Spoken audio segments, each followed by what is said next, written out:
Are you ready to take your message, your business, and your life to the next level? Want to learn from someone with more than a decade of experience, training tens of thousands of people from all around the world? Hi, Cliff. This is Pauline from Auckland, New Zealand. John from Calgary, Alberta. Amy Porterfield. Michael Hyatt. Dan here from Dunedin, New Zealand. Ray Edwards. Mark Mason. Mike Stelzner. Pat from Smart Passive Income. It's Darren from Melbourne, Australia. Now is the time to live the life of your dreams and do the work you feel most called to do in the world. Welcome to the Cliff Ravenscraft Show. Here's your host, Cliff Ravenscraft. That's right, my friends. Welcome back to another episode of the Cliff Ravenscraft Show. I wonder if you will ever hear this episode. It's definitely one that I'm feeling led right now. I'm inspired to create this episode. Didn't know that I would actually record another episode between now and the end of this year. But I do have a message to share with you. And if you're hearing this, it will tell me that my core value, my number one core value, actually my top 3 core values in what causes me to make the decisions that I make in my business. My core value number 1 is authenticity. My core value number 2 is transparency. And my core value number 3 is vulnerability.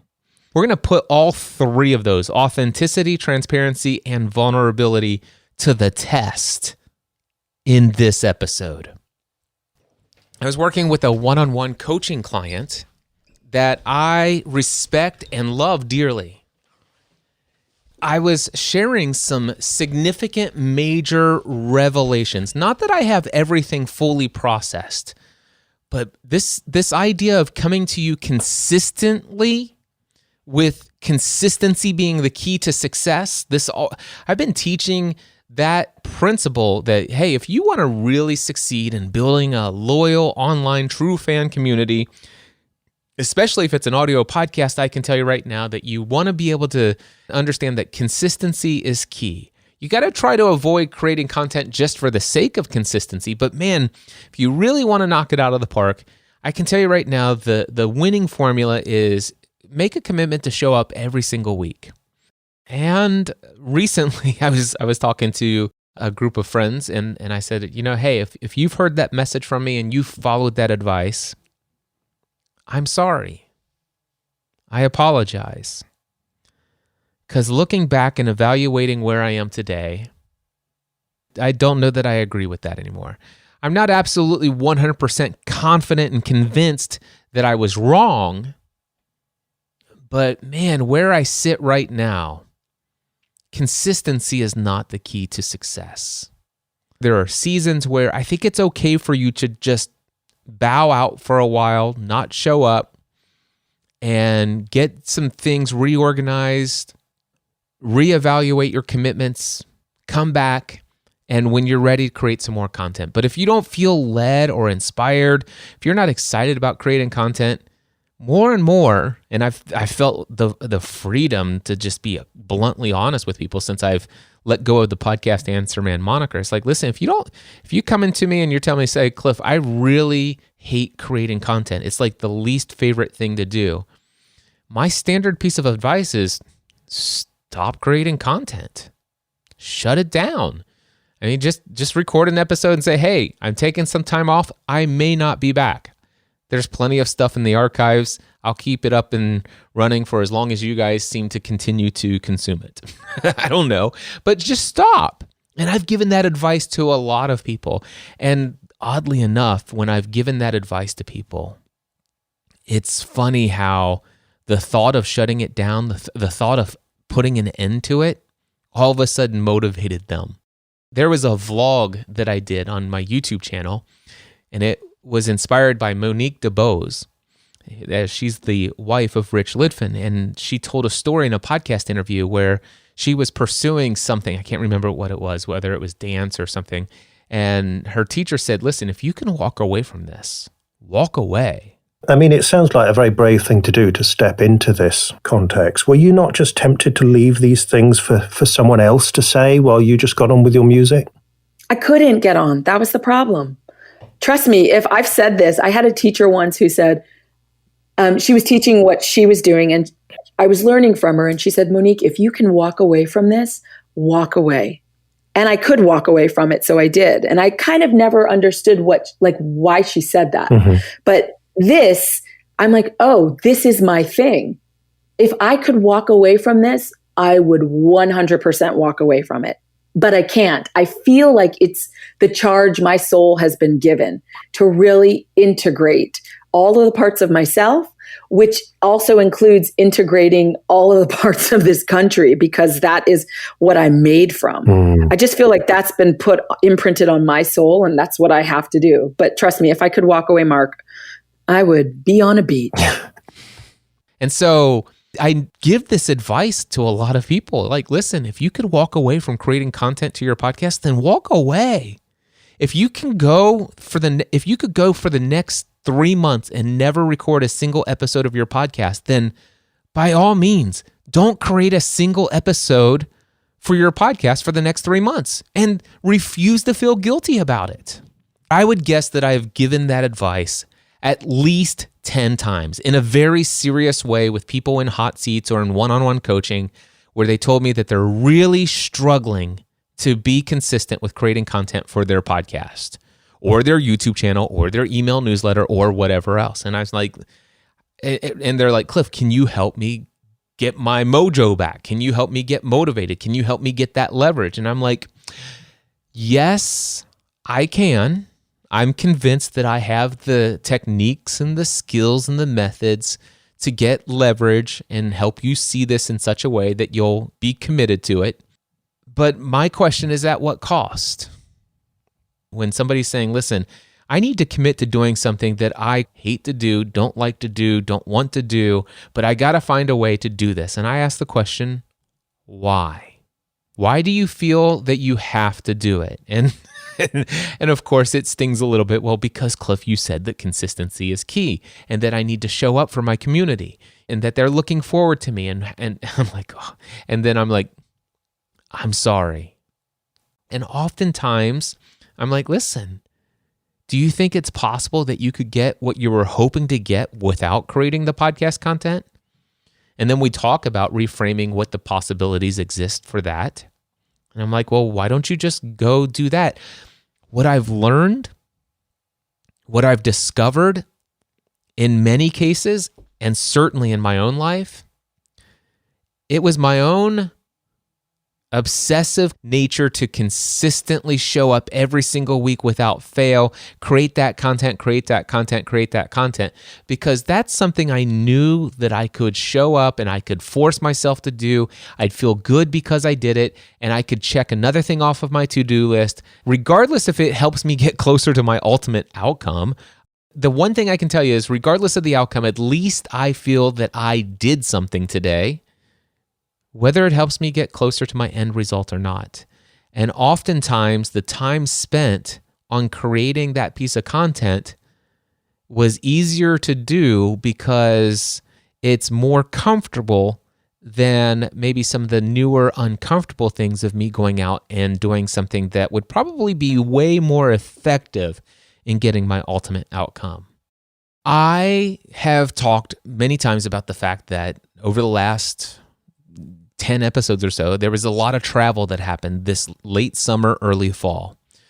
I was gone for 32 days out of 2.5 months. I was completely out of my routine, and I came back. And when I came back, instead of doing what I used to do, which is coming back from a lot of travel and saying, man, I'm so behind on all these things. I've dropped the ball on all these things that I used to do without fail every single week.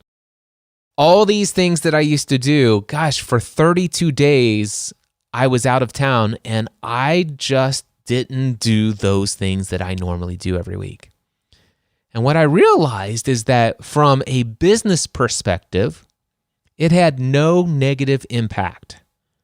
And in fact, I had been working already while I was out of town on some significant transformation in the way that I interact and do business with my current clients, both mastermind clients and one-on-one coaching clients, and also with the creation of new clients, which I've intentionally chosen for a period of time, not always, but for a period of time. I'm connecting with, inviting people into experiences of my coaching and making proposals for ongoing coaching or mastermind group relationships with people who are not from my expansive online community. More on that maybe another time. It's about a whole premise of so many people say, well, Cliff, this is all easy for you to say. You have such a backlog of content that is consistently driving people to you. And so therefore it's easy for you to not be consistent because you're consistently having an ongoing stream of people coming to you. And I've heard that argument so many times that here in the month of December, I'm only inviting people into the process of creating clients outside of my podcast community. I have not sent a single email to my mailing list. I have not done any call to actions in any podcast content that I've produced anywhere. I haven't created any social media content to draw people into any sort of landing page. I haven't done anything. In fact, a majority of the clients that I've worked with recently, or potential clients that I've worked with recently, that I've brought in through the client creation process as outlined through the Prosperous Coach method that I've been applying to my business, the past 10 people that I've worked with didn't know that I had podcasts. They'd had no idea that I used to be known as the Podcast Answer Man. They had no clue that I even have any podcasts today. They've never been subscribed to the Ray Edwards Show, the Michael Hyatt podcast, Pat Flynn, John Lee Dumas. They don't even know who those people are. Amy Porterfield. They have no clue who any of my friends are, what credibility I bring to the table. I've intentionally been reaching out to people who barely know who I am or didn't even know that I existed until they recently came across something, shot me an email, or I met them through a Facebook friend request, or a random comment on something, or in person. And those are my favorite stories that maybe I'll tell you sometime. If you want to know more about that, there's a podcast called Cliff's Notes on Profitable Coaching. Anyway, I've been doing all of that and it's been going incredibly well. So when I came back from all this travel, I'm like, I'm not going to make a list of all the things I'm falling behind on. I mean, gosh, I'm at least 6 weeks, 8 weeks behind on coming up with weekly email newsletter updates. I'm weeks behind on creating content for the Cliff Ravenscraft Show. I just need to pick that up and just start shooting out episodes every single Friday morning, just like I did before. I need to do this. I should do this. And, that's what I typically would have done after returning from a bunch of travel. Not this time. Instead, I came back, instead of creating a to-do list of all the things that I needed to do, I came back and created a not to-do list. These are the things I'm not going to reincorporate into my life. These are the things that I used to do consistently, obsessively, that I'm no longer going to do moving forward. One of the things that you may notice, for those of you who are longtime listeners to the Cliff Ravenscraft Show, but maybe not a subscriber to the Audio Journal, because if you were a subscriber to the Audio Journal, none of this stuff, you wouldn't need any of this stuff other than you'd be interested to see how I'm communicating what I'm communicating on this topic. But those of you who are subscribed to the Audio Journal, you know everything that's been going on because I have been consistent there because I've been fully committed to you guys in the Audio Journal. I have not been fully committed here, and that's been intentional. There's no doubt you've seen a lack of consistency when it comes to releasing content on Friday mornings every single week. And it goes all the way back to when I was on the road, all the way back to July. So from July through today, it's not that I haven't put out content. I have. And the content that I've put out because it's what I felt compelled to share. And I feel like it's been very good content. But I haven't been there on some Fridays. There's been many a Friday that I have not shown up in the podcast feed where I used to show up every Friday or sometimes a little early on Thursday. But you're aware of the fact that I'm just not there every single week like I used to be. And there's no doubt in my mind that many of you gave me a lot of grace in the area of the fact that, yes, Cliff's been traveling. He spent those 10 days on the road to Franklin, Tennessee, then Montgomery, Alabama, came back for a week and a half, and then went on the road for 10 more days, and then left and went on the road for 12 days with his son. and then came back, and a couple days later he's in San Diego for an event, and then he came back. It's like, okay, the guy's been traveling a lot, and I'm going to give him that, but now he's back. I want him. I'm pretty much, I expect I'm going to start seeing, now that Cliff's back in town, maybe give him a week, but then I'm going to start seeing those episodes roll in every Friday. That's what I'm looking forward to. And then I'm pretty sure I communicated that that's not going to happen unless I feel absolutely compelled to hit the record button with something I feel like I need to share with you.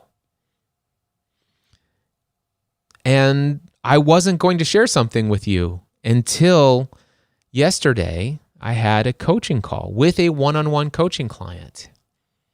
And I asked this question. I said, how can I serve you in a powerful way? Here's what was said. I'd like to talk about content creation. And then my client said to me, he says, you are, to me, the content creation king. He continued to say, it seems like it's effortless for you to create content. I'd like to talk through some techniques for creating content. It's a struggle for me, and I think it's a struggle for my entire team to get that content out of our brains. It's not like we can't do it, but we've just struggled with consistently getting it out. Maybe you can share a method for consistently getting it out on a regular basis. So that was what was at the beginning of this thread in our conversation. And of course, we went back. We were already well into our call, and we went back and forth with some great conversation. I shared a lot of insights, much of which I'm still processing how I feel about this idea of creating content, what it means to show up for people, what it means to create content just for the sake of creating content, which I've always been opposed to creating content for the sake of creating content. But I've allowed myself in the past to obligate myself to creating content for the purpose of showing up, to forcing myself to find a way to create content even if I don't feel compelled to, just because I value showing up for my community. And that's such a strong thing for me that I'm going to force myself. I'm going to be obligated to do this. And even if I don't want to do it, I've got 2 hours blocked out today on, let's just say my goal is to have an episode released on Friday, and it's scheduled for Monday, and it's blocked out. By the end of the day Monday, after doing everything that I did today, I just didn't feel compelled to do it, so it gets moved to Tuesday. And then I didn't feel compelled to do it on Tuesday because of all the other things that were higher priorities for me. So I move it to Wednesday, move it to Thursday. Now it's Friday. And in the past, what I would have done, regardless of what was on my schedule that day, even if I had to come back maybe at 10 o'clock in the evening, I would at least come down here and record something. And usually it was not the best of my content, and it required way more editing than anything else just to get something that I felt was valuable enough to even put into the feed because of how I want to show up in this particular public-facing piece of content. But to make sure that I show up, I would come here, I would do it, but at what cost? And see, that's the thing. When I came back and I created that not-to-do list, I started to evaluate the things that I was obligating myself to that I just didn't feel led to be obligated to anymore, that I didn't want to be obligated to anymore, that I felt was wrong to be obligated to anymore.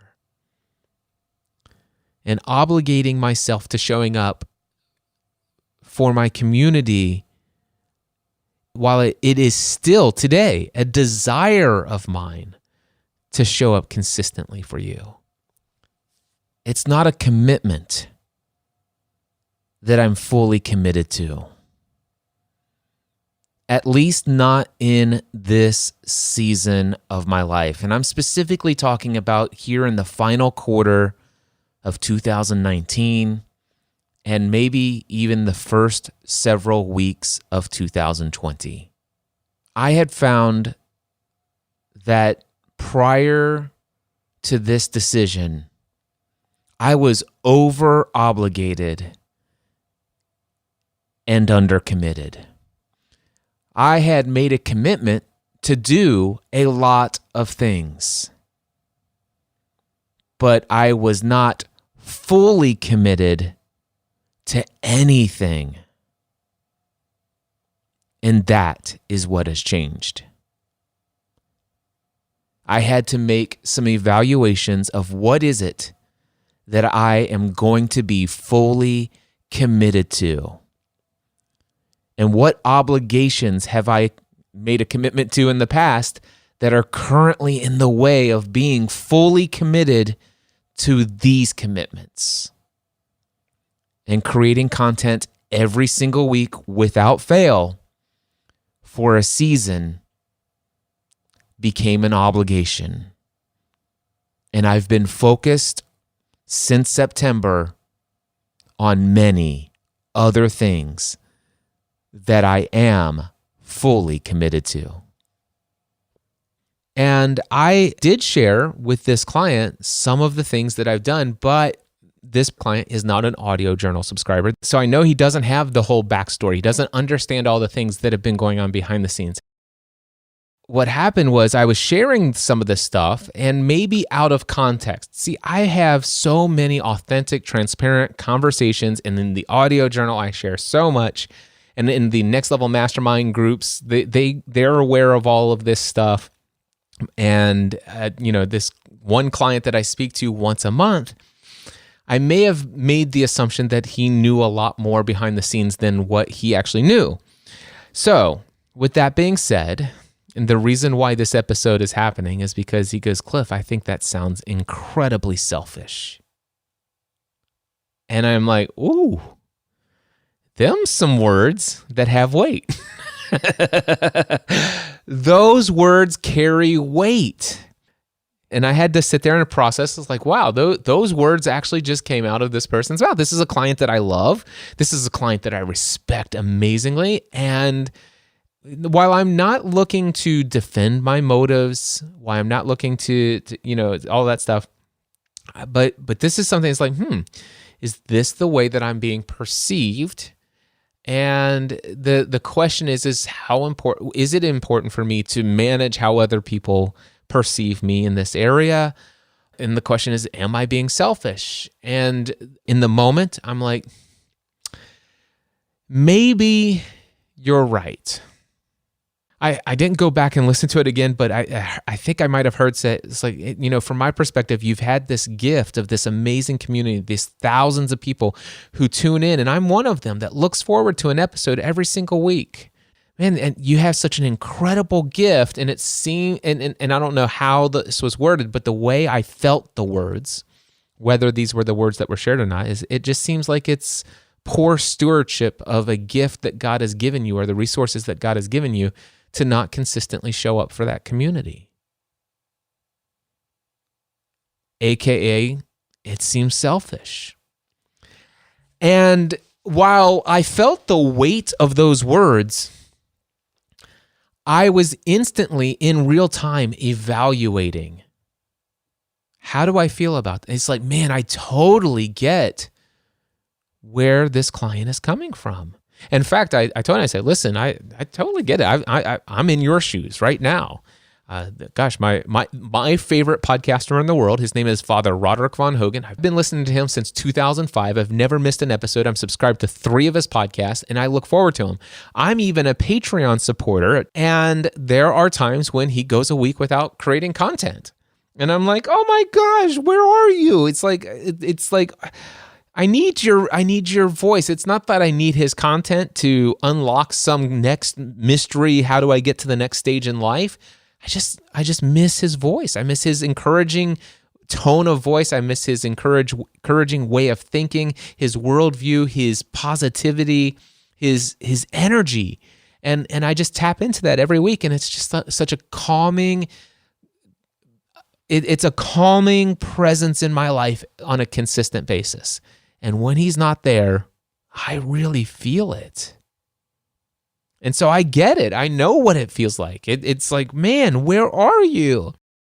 But I have come to the place where I have this one thing. It's called grace, and I give him grace, and I say, listen, I'm really bummed that he's not there this week. So I know what it feels like to be longingly waiting every week for that favorite piece of content. So those words came, and I was in real time. It's like, yeah, if I am being selfish, I don't feel guilty about it. What happened, though, is after that call, I started to ask myself, man, am I being selfish? Am I being selfish? Am I being selfish? And I went to bed last night. Am I being selfish? In the middle of the night, I woke up, and I'm like, man, my mind is wide awake. It must be 8 o'clock in the morning. It's like I felt completely well rested, and I woke up, and I'm instantly awake. But I'm instantly thinking back to that conversation. Cliff, that sounds incredibly selfish. And again, I don't know if the word incredibly was used in front of it, but that just sounds selfish to me. And that word, those words continued to echo through my mind. Was it selfish? Should I go down and listen to that recording again? How did I express it in such a way that it seemed selfish? Because, the more I think about it, no, it wasn't selfish. I'm not selfish. If anything, what I'm doing is serving my community. I'm convinced that my decision to not be consistent, to not obligating myself over these past several months, I have been serving my community, not selfishly holding myself back from them. Why haven't I been consistent? And it has everything to do with a reprioritization of what it is that's going on in my business. I realized after that conversation with Michael Hyatt that I talked about in the episode that's titled This Changes Everything, that, man, I've had everything backwards. My pursuit of Free the Dream, after I shut down Podcasting A to Z, I launched the Next Level Mastermind first. Grew that to 24 people. And in between our 90-minute calls, I had 2 different groups, 2 90-minute calls a week. In between those weekly meetings, I was occasionally reaching out to each member with text messages, short little videos. Hey, I hope your week's going well. Just want to check in and see how you're doing related to what you shared in your hot seat last week. Just little check-ins every now and then in between calls. But then once the group was full and it came time to start marketing Free the Dream, it was April 2018, I pretty much didn't do any connections with any of my existing mastermind group members between the weekly meetings. And all of my time, effort, and energy was, I want to be consistent with content. I want to optimize my marketing for Free the Dream. I was writing email newsletter, vlogging on my YouTube channel, converting those vlogs into email newsletters that were, they were incredible. Don't get me wrong.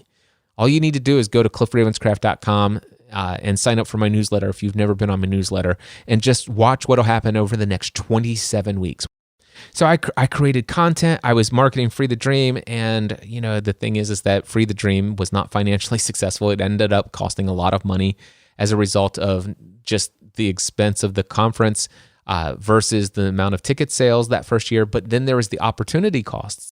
There were people who had been in the mastermind group, and some had dropped after their 1-year commitment, and I wasn't replacing those members with new members of the Next Level Mastermind, because to market that would take away marketing from Free the Dream. And I figured, well, I'll just make up the difference in my deficit of monthly recurring revenue with the profit from Free the Dream, except for the fact that didn't turn to profit. And that caused me to have a very significant financial hole that I had to dig myself out of in the final months of 2018 and the first few months of 2019. And then I'm thinking, I'll never do that again. I did market during that time. New members of the Next Level Mastermind got the AM group full, got the PM group about halfway full, getting by with a couple extra products and services here and there, making all the income necessary for my business.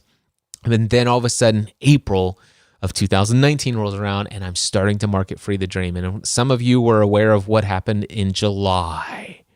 The 4th of July weekend, I was like, oh my gosh, I'm getting down to the wire if I'm going to be able to hit these goals income-wise. I've got to not double down, triple, quadruple, 10x, 50x down on my marketing efforts. It's like, I'm going to reach out to X number of people per day. I'm going to create one video per day. I'm going to blah, blah, blah. It was so ridiculous. And I was burning myself out. Oh, I hated it. And I was also, primary focus, Free the Dream Conference. Was I focused on any of the mastermind group relationships outside of the weekly meetings? No. And then that conversation with Michael Hyatt, and he says, Cliff, would you like an outside perspective on what it's like to focus on this big conference that you're trying to grow over the relationships with these workshops and the mastermind group members? And that was, oh my gosh, Michael, you're so, not that it hit me there, but in evaluation of that, I'm like, gosh, I've been focused on the wrong things. And it took me several weeks. There were a bunch of other things that is like, man, I am going to change things. And when I'm finished with all of this travel of 32 days, I am not going to go back and do the same things. And all of a sudden, this is what I want and I started to dream, what do I want my life to look like? Well, I want to scale down the number of people that I serve. In fact, I currently have 3 groups of the Next Level Mastermind. I want to shut down group 3 of the Next Level Mastermind. There are 7 people who have been a part of this group from April to May all the way through today. And I'm going to shut down that group because I want to limit the number of people that I'm fully committed to 24 members of the Next Level Mastermind. That would be 12 members in the AM group, 12 members in the PM group. I also want to have somewhere between 3 to 5 one-on-one coaching clients. That's my primary focus right then and there. And I want to give 90-minute coaching experiences to these members, so the existing members of the Next Level Mastermind. I want to be coaching them and offering them one-on-one coaching with me at no additional cost above and beyond their monthly fee for the Next Level Mastermind. I just want to start serving those people at a very powerful level, not just an occasional, let me check in with you with a quick text message or a short little video, how's it going? But man, I want to give them not only their hot seats when they're scheduled to be in the hot seat, but I want to show up with an extremely powerful 90-minute coaching experience on a consistent basis, and even more frequent if they're in a season of life where it would be wise for me to build into them and connect with them on a much deeper level. I am going much deeper in the way that I serve these people, and that is my number one priority. My existing clients, my existing coaching clients, even if they're once-a-month clients, I'm going to be checking in with them, not just on our once-a-month calls, but I'm going to be checking in and seeing how I can serve them in powerful ways. I'm going to be looking for ways that I can help them level up their life, get closer to what they want. Is there anything I can be doing? Is there any connections I can help them to make that gets them closer to what they want? I want to serve my one-on-one clients in a powerful way, well above and beyond anything they could possibly expect. I want to do that for every existing client that I have that I'm fully committed to. And then my next commitment right below that for my business is creating new clients. Using the Prosperous Coach method, client creation method. I'm connecting with people on a consistent basis, currently exclusively people outside of my online influence, for the purpose of showing people stories and case studies of how you can build all this stuff without a podcast, without a lead magnet, a mailing list, sales funnels. You can do all of it. If you want to be a professional, profitable coach, you can do all of it without an internet presence. Not that I'm not going to, in January, I'm going to turn back on my stuff, but I'm just going to show that over the course of a month, I'm going to share with you some case studies on how I was able to do this without it. And my goal is to have 2 90-minute meetings per week for the Next Level Mastermind. My goal is that I'm doing every single week 5 90-minute coaching experiences that are absolutely 100% reserved only for existing clients. That's members of the existing Next Level Mastermind and existing one-on-one clients. I have 5 blocked out times a week of 90-minute calls every Tuesday, Thursday, and Friday that are devoted only to existing clients. And then every Tuesday, Thursday, and Friday, I have 1 call in the afternoon, 1 90-minute block of time that are set aside and available only for people who are brand new potential future clients. Not that I'm serving them with the expectation that they are going to become a client, but actually to audition them on whether or not they would be a good client and to find out if they would be interested in having an ongoing coaching relationship with me. The great news is I am finally at a place where I don't need any new clients at this moment. But I know I've learned the importance of making sure that I'm always working on creating new clients. Because at any time, anyone in either of my mastermind groups, somebody could come to the end of their 12-month commitment and say, listen, I think I'm going to move on. I think that's going to happen less frequently now based upon the way that I'm going about serving people today compared to how I've done prior to this. I'm doing a total of 8 90-minute coaching sessions every single week. I'm doing 2 90-minute mastermind calls every single week. I'm doing 1 1-hour green room mastermind with my personal mastermind group every single week. Those are the only commitments that I have on my schedule. There is no commitment every week that I will record any piece of content, vlog, podcast, or email newsletter. Now, there's a little note on the beginning of like an all-date note in my calendar. It says, hey, do you want to create an episode of the audio journal this week? Do you want to create an episode of the Cliff Ravenscraft show this week? And what I will tell you is that the audio journal almost always gets a yes, and I record content there. A lot of that is because those people, in a way, are paid clients. They are paying for access to that podcast. Again, that's over at mindsetanswerman.com/audio journal. It also happens to be my favorite piece of content that I create. It's my favorite podcast that I produce. When it comes down to it, these are the priorities in my business. Number 1, existing clients.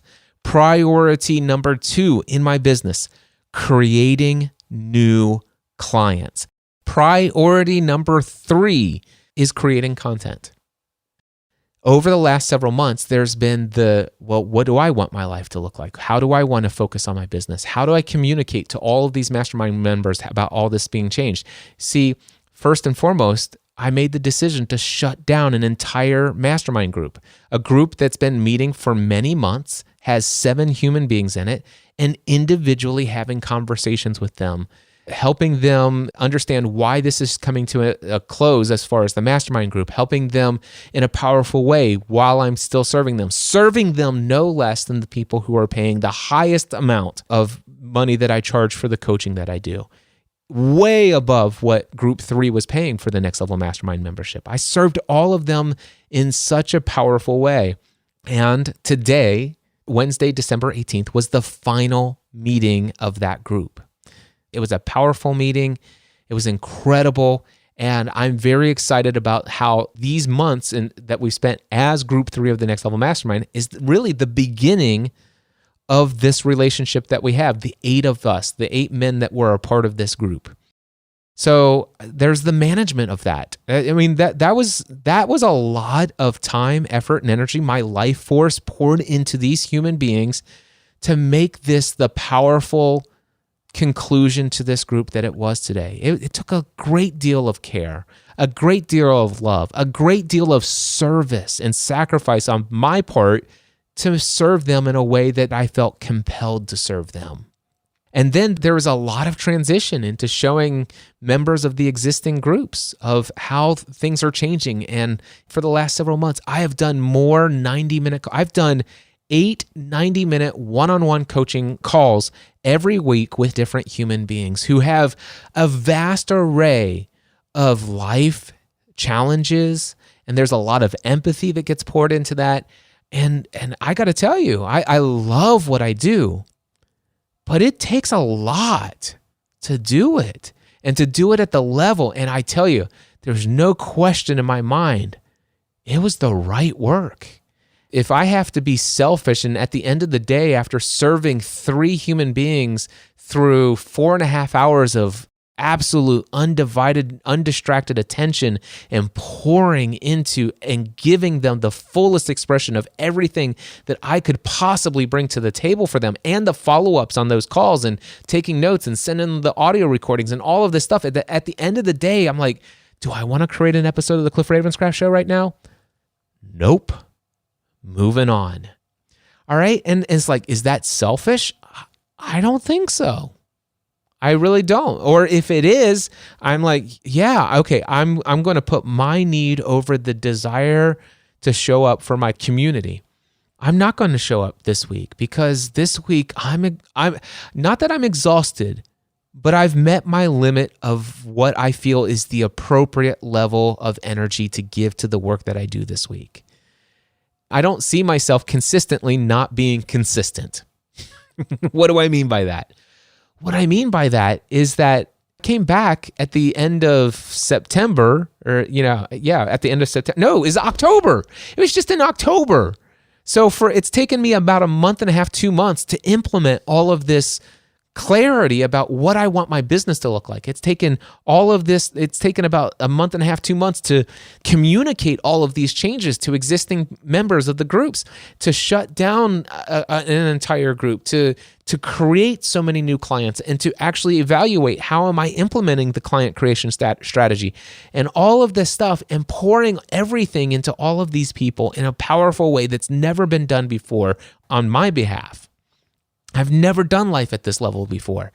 And it's been a lot to do it. Not too much. I'm avoiding saying that I've gone to the point of exhaustion. I've not. In the times when there maybe, quote unquote, in the old Cliff Ravenscraft universe should have been a podcast episode, for me to create that episode, I would have had to push into the realm of exhaustion. What I've talked about here is I'm fully 100% committed to existing clients in my business. I'm fully 100% committed to creating new clients for my business that financially allow me to do the things that I need to do to provide for my family first. And then once I have margin and I've implemented all these changes, then I can actually get to item number 3, which is starting to get to the place where I am feeling a lot more inspiration and excitement and have plenty of time to sit around and create content. It's priorities and figuring this out and communicating that so I can set expectations. All of this stuff has been what I've been working on. And in January, there's still a little bit more of this transition stuff in place.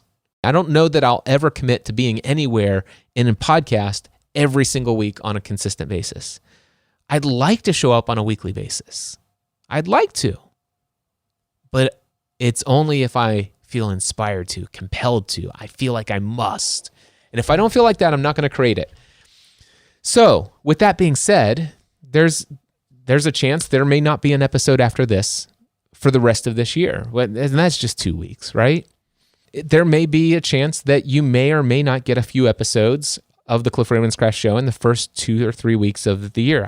Who knows? I may be super compelled and bring one every week I may bring one every week in January. I may not. I may get around to over the Christmas break or New Year's break and edit the rest of that Free the Dream content. I may not. What I can tell you is those are lower priorities in my business. That's all of that is priority 3, content creation, which, by the way, if you haven't noticed, there's something missing from the priority list. Free the Dream. Free the Dream 2020 is priority 4 in my list. Actually, no. Free the Dream 2020 is actually priority 5. Priority 4 in my business are live workshops here in the studio. I do see myself coming back, and you'll see me more consistently down the road, but not committed to it. One of the biggest insights that I've had recently, and I got this from Rich Litvin, he says, listen, busy people are over-obligated and under-committed. I evaluated and contemplated that statement for week after week after week. And I finally got myself and I said, listen, I got to ask myself, what am I currently fully committed to? And I've only shared with you here what's going on in my business. And if you think about a typical average 40-hour work week, you might be thinking, well, gosh, Cliff, 8 90-minute calls for coaching, 2 90-minute mastermind groups, 1 1-hour green room mastermind group. Why can't you make some time to create some podcast content? Well, there are other commitments that I'm fully committed to. See, I happen to have this thing called a wife that I absolutely love. I have 3 amazing children that are in very significant seasons of their life that I'm fully committed to. I'm fully committed to my own health and physical fitness. I'm fully committed to my own personal rest and recreation. I am fully committed to my own personal growth and development, personal development, so that I'm always learning new things. I spend about 3 to 5 hours a day learning new stuff. And I can tell you right now, that's all going. It's currently all of that stuff. It's all benefiting existing clients and potential clients. And eventually all of that is going to trickle on down. It will eventually benefit you through the content that I will be inspired to create. So I ask myself, what am I currently fully committed to? And so right now, my fullest commitment goes to existing clients, creating new clients. I'm not currently fully committed to creating content. I'm only fully committed to creating content when I feel inspired to. And when I'm inspired to, like right now, I'll do it even though it may not be the best time and it may cut into some other things like my rest and recreation or time with family or time with this. But man, if I feel compelled, I've got to record something, then I'm going to come record it. And that's why I'm here right now. I felt compelled to share this message today. So busy people are over-obligated and undercommitted. What am I currently fully committed to? And then what do I need to say no to? What obligations are currently standing in the way of these commitments? And it may seem crazy for me to equate this, but in a way, going away for 32 days and 2.5 months and then coming back and then having that conversation with Michael Hyatt and having the realization of just how out of whack my priorities have been. It was a wake-up call.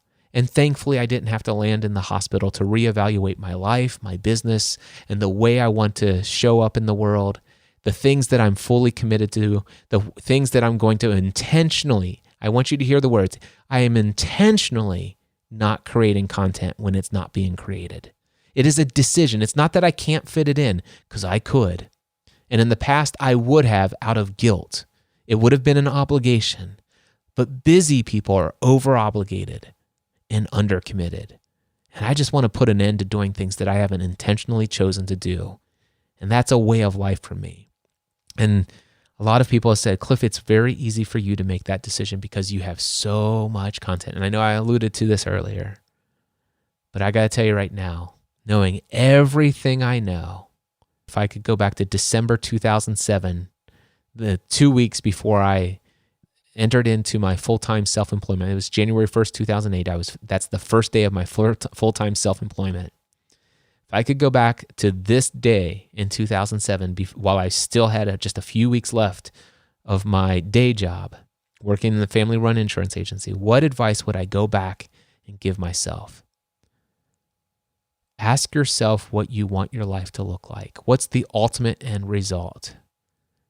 And I can assure you, Cliff, what you most want to do in this world is you want to serve people in a powerful way that impacts their lives. You want to entertain, educate, encourage, and inspire others. You want to show up in people's lives in a way that you can have a powerful, profound, and positive impact on their lives. You want to help shift and change the way people see the world, the way that they think, in such a way that you can help them through a single conversation wherein that once they have a conversation with you, they'll never leave that conversation being able to see the world the way they saw it before, thinking the things that they thought before, which means that they'll never be able to feel the way that they felt before, meaning that their life will be changed forever and they'll take different actions as a result. And you can get paid for doing that. And there's a way for you to do that that is not dependent upon you consistently showing up every single week without fail, regardless of what else is going on in life. Just never, ever, ever miss an episode of your podcast. Don't do that. Consistency, Cliff, is not key. Showing up and consistently creating content when you're inspired, when you feel led to, when you can't walk away from the record button. I'm going to say this to close out the episode. Whether it is hitting record on a video for your YouTube channel or LinkedIn, social media, Facebook Live, whatever, whether it's hitting the record button on your podcast recording equipment, whether it's the blank page that you're staring at that is going to be the draft and the editing and final process of your next email newsletter update. If you can walk away from those things, run. And come back only when you feel inspired to do so. It's the advice I would give to myself if I had the chance to go back and talk to myself. You have my permission to be selfish. Mindset Answer Man.